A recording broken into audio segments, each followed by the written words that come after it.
I'm Pete Herring. I'm currently the president of the Cornwall Archaeological Society, and until 2020 I led the Strategic Historic Environment team at Cornwall Council.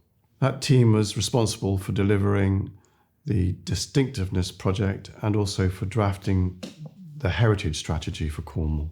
Distinctiveness project developed because in 2014 Cornwall, or the Cornish, were granted national minority status, and the UK government came to a devolution deal between itself and Cornwall Council, representing the people of Cornwall. One of the things that was included in the devolution deal was a study of Cornwall's cultural distinctiveness, and this was a detailed study of sources and approaches that was commissioned by Cornwall Council itself and Historic England, representing the government. And it was commissioned through the Erdtach Kernow Board, a group of all of those heritage bodies with an interest in Cornwall. The four key products of the Distinctiveness project are: first, a popular booklet called Distinctively Cornish that gives a general overview. It outlines the key themes of distinctiveness, that is, peculiarity and typicality, and explains why distinctiveness is important, how we identify distinctiveness, and outlines a method for its assessment. Second document, Using Distinctiveness, presents more detail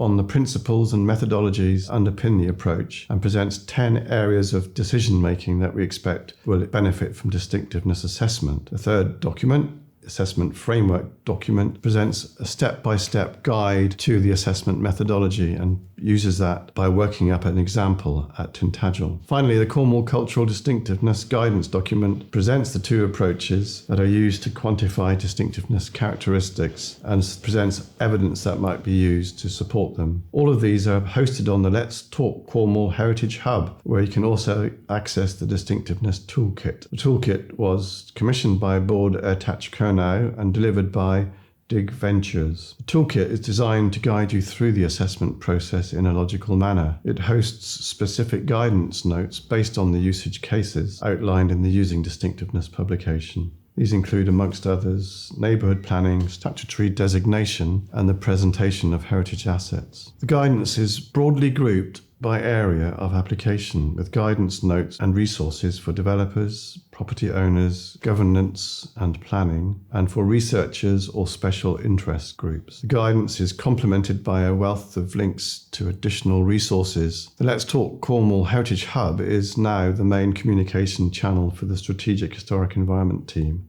at Cornwall Council, and also for Cornwall's Historic Environment Record. Here on the hub you will find Heritage at the Heart of an Evolving Cornwall, our heritage strategy for Cornwall, as well as a large collection of other guidance documents and resources that support heritage work in Cornwall. These include Cornwall Shopfront Design Guide and its town-specific appendices. You'll also find our Sustainable Building Guide for the retrofitting of historic buildings, as well as guidance on how to improve energy efficiency in historic buildings. There is guidance on Methodist and non-conformist chapels and a character statement and assessment framework for Cornwall's historic farmsteads. There is information about the Board Erdtach Kernow and its work, as well as opportunities to contribute to consultations and to learn more about the Redruth High Street Heritage Action Zone has and the St Austell Townscape Heritage Project. The hub is also the access point for the Cornwall's Historic Environment Record, a huge collection of information about the distinctive features that shape the landscape and townscapes in which we live. You can explore the resource using the online mapping site and can contribute to our record using the Heritage Monitors page, where you can submit images or information about identified sites or suggest new sites for inclusion on the record. Cornwall is different, distinctive. Its remarkable heritage reflects its unusually rich diversity. It has a Celtic language and a Cornish way with the English language. It has a uniquely diverse rural, industrial, urban and marine economy. The Cornish make distinctive responses to the natural topography's challenges and opportunities. They make responses to the distinctive, highly varied natural environment of Cornwall. And of course they have a distinctively Cornish spirit, onan ag all, one and all, the ways we have of relating to place, to each other, to our culture and to the cultures of others. Distinctiveness is threaded through Ertach Kernow's heritage strategy for Cornwall, improving and extending understanding by research, record and outreach. It informs how we value heritage and turns those values into action, including through protecting, like through designation, by caring, like through conservation, management and maintenance, and celebration of the Cornish and local places and their identities. We use it to develop partnerships with all of those who affect and benefit from heritage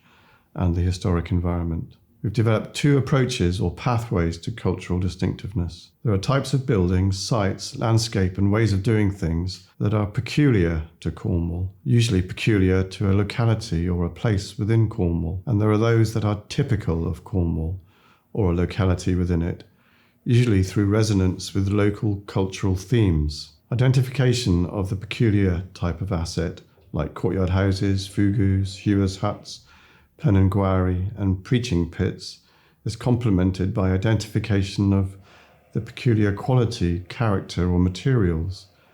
Cross-country strip fields are found only in Cornwall. Polyphant, catacluse, and Pentuan stone, mainly only in Cornwall.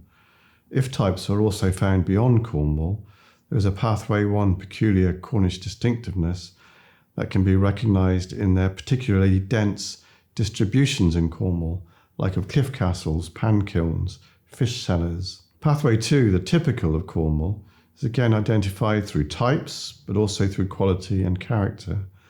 Public discourses on Cornishness resolve the typical into 5 distinct themes, are based on language, the diversified economy, distinctive responses to the natural topography, adaptations of the natural environment, and reflections of that distinctive Cornish spirit.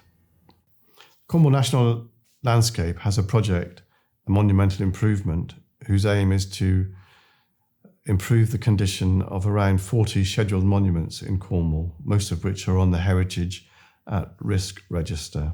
The project didn't set out to consider the distinctiveness of those monuments to Cornwall, but now that we do pay more attention than we may have done to distinctiveness, we can consider them in relation to that. So, if you recall, there are 2 main pathways to distinctiveness in Cornwall. Those things that are peculiar to it and those things that are typical of it. We could consider the typical first. So in the Monumental Improvement project, there are stone circles, 2 sites, Goodaver on Bodmin Moor and Emblance Downs, also on Bodmin Moor. Stone circles are fairly typical of Cornwall in the Bronze Age.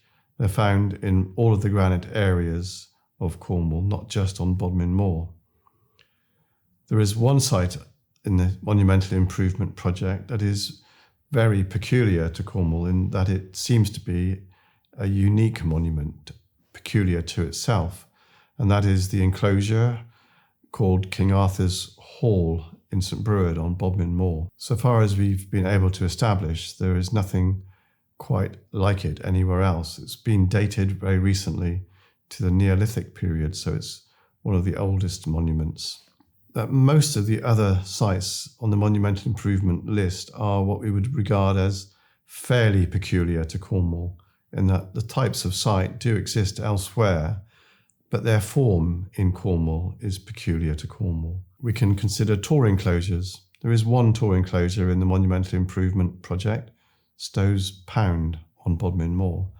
Tor enclosures do exist in Devon and 1 or 2 elsewhere in Britain, but they are largely confined to Cornwall, hence fairly peculiar in terms of Cornish distinctiveness.